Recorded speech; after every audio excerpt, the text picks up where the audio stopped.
আমার নতুন পুরনো বন্ধুদের আমার চ্যানেলে স্বাগতম। নমস্কার বন্ধুরা, প্রিয়াঙ্কা বেঙ্গলি ব্লগে তোমাদের আরও একবার স্বাগত, শুভেচ্ছা ও ভালোবাসা। আর আজ চলে এলাম আরও একটা ব্লগ ভিডিও নিয়ে আমার চ্যানেলে প্রতিদিনের মতো। তো চলো আজকেও একটা রেসিপি তোমাদের সাথে শেয়ার করব, রুই মাছের কাঁচা কুমড়ো দিয়ে ঝোল। তো দেখো বন্ধুরা, একটা বড় মাছ নিয়ে এসেছে বাজার থেকে তোমাদের দাদা। আর রুই মাছটা দেখতেই পাচ্ছ, আর দেখো অলরেডি কুটেও ফেলেছি মাছগুলো, নুন হলদি মাখিয়ে ভাজাও করতে লেগে গিয়েছি। তো দেখো বন্ধুরা, অলরেডি আমার ভাজাও হয়ে গিয়েছে মাছগুলো।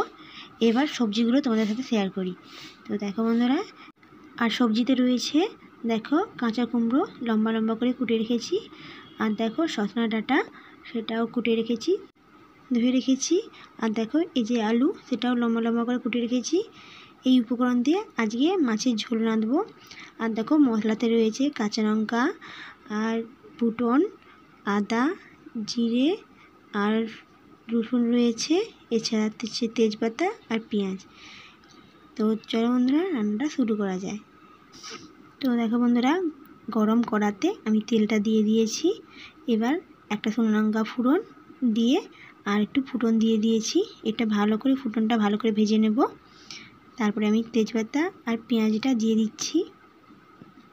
এবার আমি কাঁচা লঙ্কাটা দিয়ে দিলাম একটু ঝালের জন্য। এখানে শুকনো লঙ্কা ব্যবহার করলেও কোনো ক্ষতি নেই। আমাদের কাঁচা লঙ্কার রেসিপিটা বেশি খাওয়া হয়, তাই আমি বেশিরভাগ সবজিতেই কাঁচা লঙ্কাই ব্যবহার করি। আর দেখো ডাঁটা, কুমড়ো, আলু, এবার সব উপকরণগুলো এক এক করে আমি দিয়ে দেবো। প্রথমে আলু দিয়ে দিলাম, এবার সজনা ডাঁটা আর কুমড়োটা লাস্টে দেবো, একটু দেরি করে দেবো, যেহেতু কাঁচা কুমড়ো সিদ্ধটা জলদি হয়ে যাবে। তাই আমি আলু আর ডাঁটাটাকে প্রথমে নেড়ে নেব নুন দিয়ে, একটু ভালো করে নেড়ে নেবো আর কিছুক্ষণের জন্য চাপা দিয়ে দেবো। এতে অনেকটা সেদ্ধও হয়ে যায়, উপরন্ত ভাজাও অনেকটা ভালোভাবে হয়ে যায়। তো দেখো বন্ধুরা, খুব সুন্দরভাবে হয়েও গিয়েছে অনেকটা ভাজা। এবার আমি কুমড়োটাকে দিয়ে দেবো, কাঁচা কুমড়ো। আর কাঁচা কুমড়ো নরম যেহেতু, তাই একটু দেরি করে দিয়েছি আমি আলুটা লাড়ার পর। তো দেখো বন্ধুরা, কাঁচা কুমড়োগুলো দিয়ে দিচ্ছি।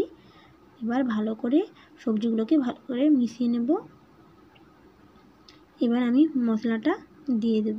তো দেখো বন্ধুরা, এবার মশলাগুলো এক এক করে দিয়ে দিচ্ছি। এবার আদা দিয়ে দিলাম, আর দেখো আদাটা একটু ভালো করে নেড়ে নেব সবজির মধ্যে। তারপর এক এক করে সমস্ত মশলাগুলো দিয়ে দেব। এবার আমি রসুনটা দিয়ে দিচ্ছি আর জিরাটাও দিয়ে দিলাম। জিরে বাটা করে বেটে রেখেছিলাম, সেটাও দিয়ে দিলাম।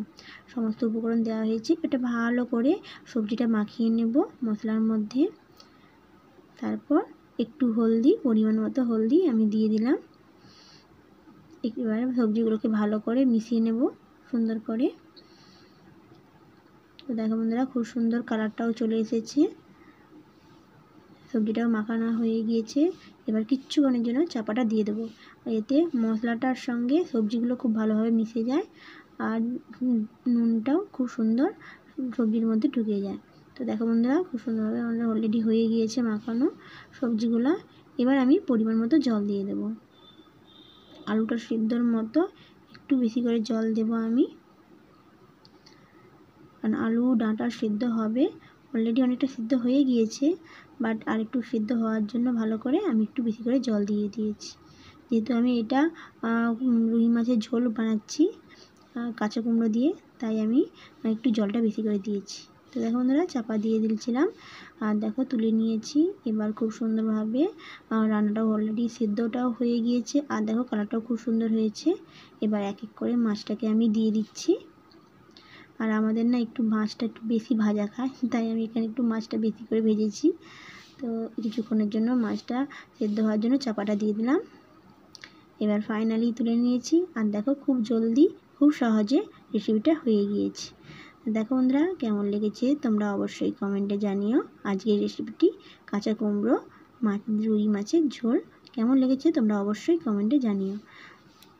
আর যদি ভালো লাগে রেসিপিটি, তাহলে অবশ্যই লাইক আর সাবস্ক্রাইব করে আমার সঙ্গে থেকো। তো বন্ধুরা, আজকে এখানেই, আবার দেখা হবে পরবর্তী একটা ব্লগে। ততক্ষণ আপনারা সুস্থ থাকবেন, সুন্দর থাকবেন, খুব ভালো থাকবেন। ধন্যবাদ বন্ধুরা, এতক্ষণ ভিডিওটি দেখার জন্য অসংখ্য অসংখ্য ধন্যবাদ। আর এইরকম রেসিপি আর আমার ভিডিও দেখতে হলে অবশ্যই আমার চ্যানেলের সঙ্গে যুক্ত থাকতে হবে আর আমার সঙ্গে বন্ধুত্ব রাখতে হবে। তো বন্ধুরা অনেক কথা বলে ফেলেছি আজ এখানেই। ধন্যবাদ বন্ধুরা।